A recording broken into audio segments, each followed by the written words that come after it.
Hello guys, आशा करता हूँ सब ठीक होंगे।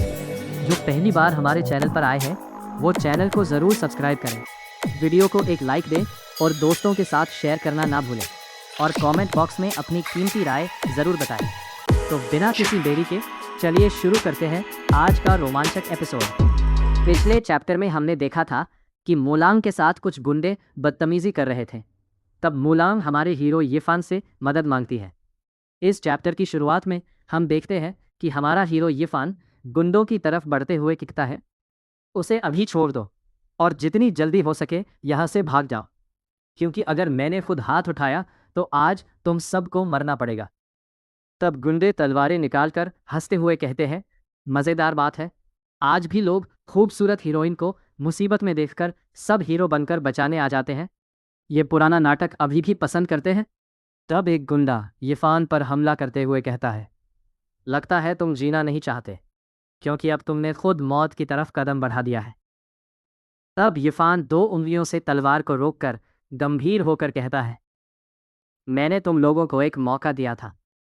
फिर वो तलवार को बीच से तोड़ देता है। इसके बाद यिफान दो गुंडों को मार डालता है और कहता है, लेकिन तुम लोग अपनी जिद छोड़ना नहीं चाहते थे, तो बाद में मेरी बेरहमी के लिए मुझे दोष मत देना। तब टकला जॉनी सिंह और मूलांग हैरान रह जाते हैं। फिर यिफान उनकी तरफ बढ़ने लगता है। यिफान को अपनी तरफ आते देख टकला जॉनी सिंह डर कर कहता है, तुम्हारी ताकत ये किसी आम इंसान की नहीं हो सकती। बताओ तुम आखिर हो कौन?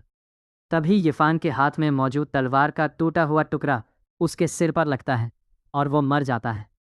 इसके बाद यिफान कहता है, इस दुनिया के कानून के हिसाब से इसे शायद आत्मरक्षा ही कहा जाएगा, है ना? फिर मूलांग से कहता रहे, मिस मू, मुसीबत अब खत्म हो चुकी है और तुमने ही कहा था सब ठीक हो जाने पर तुम मुझे इनाम दोगी। तब मूलांग थोड़ा शर्मा कर कहती है, अरे तुम अचानक क्या करना चाहते हो? मैंने तो सिर्फ इतना कहा था कि सब ठीक है। लेकिन तभी यिफान मूलांग के गले से हार नेकलेस छीन लेता है और एक मजाकिया चेहरा बनाता है। तब मूलांग हैरान होकर मन ही मन सोचने लगती है, मैं तो कुछ और ही सोच बैठी थी। तब यिफान हंसकर कहता है, देखा, आज सुबह मैंने जो कहा था वही अब सच हुआ। तब मूलांग गुस्से में कहती है, तुम हरामजादे, आज तुम्हें इसकी कीमत चुकानी पड़ेगी। फिर मन ही मन सोचती है, सिर्फ एक नेकलेस के लिए इतना बड़ा झगड़ा? यिफान, क्या तुम मेरे साथ मजाक कर रहे हो? तब यिफान जाते जाते कहता है, बाय। फिर नेकलेस की तरफ देखकर मन ही मन कहता है, यह सचमुच एक अनमोल स्पिरिट स्टोन, आत्मिक पत्थर है। इसके अंदर की स्पिरिचुअल एनर्जी मेरी कल्पना से भी कहीं ज़्यादा शुद्ध है। इससे मैं ना सिर्फ अपनी मौजूदा कल्टीवेशन बढ़ा सकता हूँ, बल्कि बचे हुए हिस्से से ऊंचे स्तर की दवाइयाँ भी बना पाऊंगा। इसके बाद सीन बदलता है। 2 दिन बाद मिशी यूनिवर्सिटी में हम देखते हैं कि यिफान एक बैनर लगाकर बैठा है, आइए देखिए, पवित्र बौद्ध जपमाला, सीमित संख्या, हर एक की कीमत 1 लाख। इसके बाद यिफान जोर से चिल्लाकर कहने लगता है, आइए देखिए, पवित्र बौद्ध जपमाला, शरीर और मन को मजबूत बनाइए, सेहत सुधारिए और बुरी शक्तियों को दूर भगाइए, बदकिस्मती से बचिए, खतरे को दूर रखिए। तब दो लोगों में से एक दूसरे से हंसकर कहता है, अरे ये क्या उसी ये परिवार का यंग मास्टर यिफान नहीं है? दूसरा हंसकर कहता है, अरे कहाँ का यंग मास्टर, सुना है उसे परिवार से निकाल दिया गया है, इसलिए अब सड़कों पर ये सब बेच रहा है। फिर सब हंसकर कहने लगते हैं, पवित्र बौद्ध जपमाला, बुरी शक्तियों का नाश, श्राप से बचाव, किस्मत चमकाना, सब कुछ मुमकिन, सिर्फ 1 लाख में, ये तो पूरा ढोंग है। तब यिफान मन ही मन कहता है, मैं परिवार छोड़कर आ गया हूँ, अब किसी पर भरोसा नहीं, सब कुछ खुद ही संभालना होगा। मैंने सोचा था और ज़्यादा बनाऊंगा, लेकिन इस कमज़ोर शरीर की वजह से ऐसा नहीं हो पाया और उस स्पिरिट स्टोन की ताकत भी लगभग खत्म हो चुकी है। फिर जैसे तैसे कुछ दवाइयाँ बनाई हैं, अगर ये बिक गई तो कुछ दिनों के लिए खाने और कपड़ों की चिंता नहीं रहेगी। अभी पीछे से कोई कहता है, आपके पास जितनी बौद्ध जपमालाएँ हैं वो सब मैं खरीद लूँगी। तब यिफान पीछे मुड़कर कहता है, मूलांग तुम?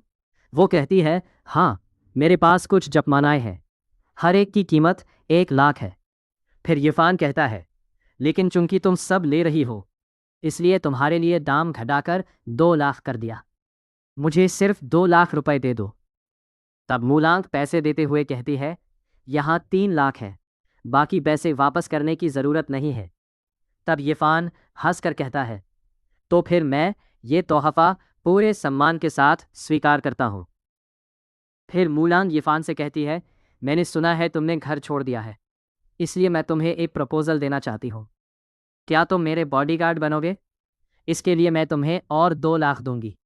तब यिफान कहता, माफ़ करना, इस प्रपोज़ल में मेरी कोई दिलचस्पी नहीं है। इसके बाद वो झाड़ू लगाने लगता है।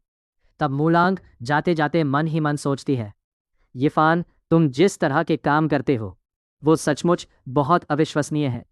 मैं तुम्हारी मदद करना चाहती थी, लेकिन अब लगता है कि हम दोनों बराबर के मुकाम पर हैं। तब यिफान पीछे देखकर मूलांग से कहता है, भविष्य को ध्यान में रखते हुए तुम्हें एक कीमती सलाह देता हूँ। मौजूदा हालात में बेवजह के खर्चे बंद करो और इन दिनों बाहर आना जाना थोड़ा कम कर दो। तब मूलांग यिफान की बात सुनकर चौंक जाती है और सोचती है, क्या वो कुछ जानता है? इसके बाद मूलांग पीछे देखती है तो वहाँ यिफान नहीं होता। इसके बाद मूलांग कहती है, ये बेहद अप्रत्याशित बात है। ऐसे हालात में भी इतनी तेज़ रफ्तार से जाना सचमुच हैरान करने वाला है। तुम्हें कम से कम बात तो साफ करनी चाहिए थी। इसके बाद सीन शिफ्ट होता है कार के अंदर, जहां वांग नाम का शख्स कहता है, बड़ी मिस, उस बच्चे की जपमाला खरीदने के पीछे 2 लाख रुपए उड़ाने की क्या ज़रूरत थी? किसी की मदद करने के लिए पैसे देना अलग बात है, लेकिन तुम्हें क्यों लगा कि वो मरियल बंदर हमारे लेवल का या हमारे साथ तुलना करने के लायक है?